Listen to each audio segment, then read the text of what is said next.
Hello সবাইকে, কেমন আছেন সবাই? আশা করি সবাই অনেক অনেক বেশি ভালো আছেন। আজকে আবার চলে আসলাম নতুন আরেকটা ভিডিও নিয়ে।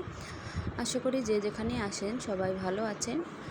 তো প্রথমেই শুরু করে দিলাম কাজবাজ দিয়ে। তো মাছ নিয়ে এসেছে অনেকগুলো, মাছ মাংস নিয়ে এসেছে আজকে।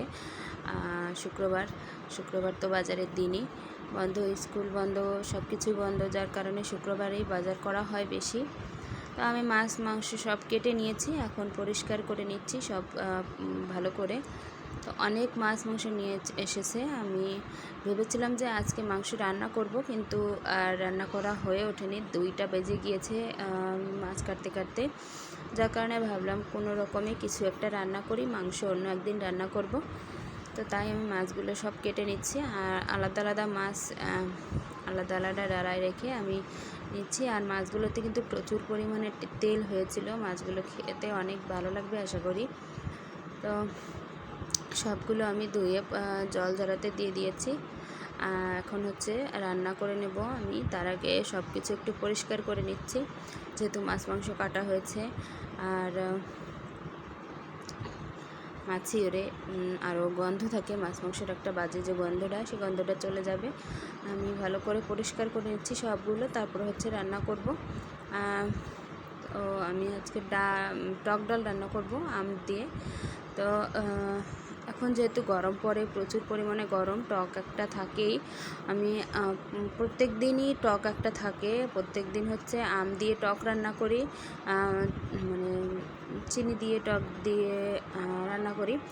আজকে হচ্ছে টক ডাল রান্না করব। ভাবলাম যে টক ডালটা ভাতের সাথেও খেতে পারবো, আর অন্য বেশি কিছু রান্নাও করতে হবে না, তাড়াতাড়ি হয়ে যাবে। যার কারণে প্রেশার কুকারে ডালটা আমি দিয়ে দিয়েছি।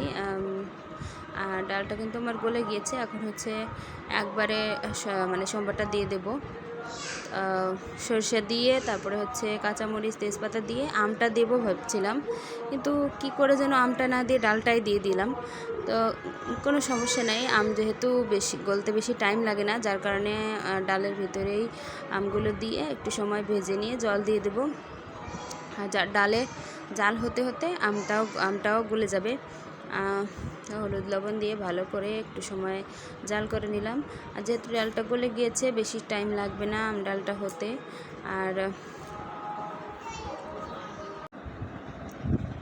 এপাশে ডালটা আমি জাল দিয়ে দিয়েছি, আর অন্য পাশে হচ্ছে প্রেশার কুকারটা ধুয়ে রেখে দেব। আর এই যে ডালটাও আমার হয়ে গেছে, এখন নামিয়ে নেব। একটু লবণ চেক করে, লবণটা কম হয়েছিল, একটু লবণ দিয়ে, আমটাও কিন্তু গলে গিয়েছে দেখুন। ডালটা আমি নামিয়ে নিয়েছি এই যে। আর এখন হচ্ছে আমি যে মাছটা কেটেছিলাম, সেই মাছের মাথাগুলো দিয়ে আমি একটু ঝোল রান্না করব পাতলা করে। তো আমরা যেহেতু 3জন মানুষ, 3টা মাথা দিলাম। আর হচ্ছে 2 মেয়ের জন্য, মেয়েরা যেহেতু ছোটো, ওরা মাথা খেতে পারবে না, তাই ওদের জন্য একটু মাছ ভেজে রাখবো আর কি। আর এই মাথাটা দিয়ে একটু ঝোল রান্না করব। তো প্রথমে ভেবেছিলাম মাছ দিয়ে পাতলা ঝোল করব, তারপরে ভাবলাম যে তেলাপিয়া মাছ তো মাথা আছে, মাথা দিয়েই করি। যেহেতু আজকেই এনেছে, মাছটা কিন্তু খেতে বেশ ভালো লাগবে। আর মাছের যে তেলটা হয়েছিল সেটা ভাজি করে নেব। তো মাছের তেলটা ভাজার পরে কিন্তু কিছুই ছিল না, তেল গলে একদম এক কড়াই ভরে গিয়েছিল। সেই তেল দিয়েই আমি ভেন্ডিটা ভাজি করব। আর তেলটা নামিয়ে নিয়েছি, অনেকটাই তেল নামিয়ে নিয়েছি, তারপরেও কিন্তু অনেক তেল রয়ে গিয়েছিল। ঢেঁড়সটা দেওয়ার পরে দেখলাম যে ঢেঁড়সটাই একদম তেলের মধ্যে ডুবে গিয়েছে। এত তেলের মধ্যে দেওয়াটাই আমার ঠিক হয়নি, কিন্তু তারপরেও আমি তেলটা আমার টেকনিক করে ঝরিয়ে নিয়েছিলাম।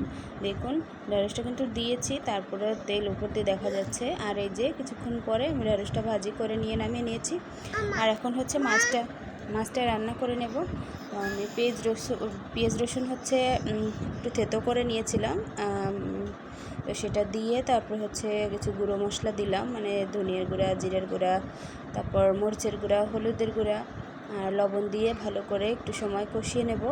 আর জল দিয়ে দিয়েছি, যেহেতু গুঁড়ো মশলা দিয়েছি, জল একটু না দিলে তেলে পুড়ে যাবে, যার কারণে আগে জলটা দিয়ে তারপর হচ্ছে মশলাগুলো দিয়ে একটু সময় কষিয়ে নেব। আর যেহেতু আমি ভেবেছিলাম যে মাংসটা রান্না করব, তার জন্য আমি সব কিছু কিন্তু আগে থেকে কেটে রেখেছিলাম, মানে আলুও কেটে রেখেছিলাম। কিন্তু যেহেতু রান্না করা হচ্ছে না, তাই আমি ভাবলাম যে আলুটা যখন কেটেই ফেলেছি মাছের মধ্যে দিয়ে দিই।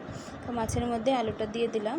মাছটা কিছু সময় কষিয়ে নিয়ে এখন হচ্ছে জাল দিয়ে নেব। আর যেহেতু আমার ট্রাইপডটা ভেঙে গিয়েছে, আমার কিন্তু ভিডিও করতে বেশ অসুবিধা হচ্ছে, কিন্তু তারপরেও কি করব, করছি, নেশা হয়ে গেছে। তো কেমন লাগলো অবশ্যই জানাবেন কিন্তু। আর রান্নাবান্না হয়ে গেছে, আর কিছুই রান্না করব না। আর যে মাছগুলো আমি কেটেছিলাম এখন হচ্ছে সবগুলো ফ্রিজে রেখে দেব। ফ্রিজে রেখে তারপরে হচ্ছে স্নান করে সুন্দর করে পরিষ্কার হয়ে তারপর হচ্ছে খাওয়া দাওয়া করে নেব। তো কেমন লাগলো আপনাদের আমার ভিডিওটা? যদি ভালো লেগে থাকে অবশ্যই লাইক কমেন্ট শেয়ার করে দেবেন। আর থ্যাংক ইউ সবাইকে আমার ভিডিওটা দেখার জন্য। Bye bye.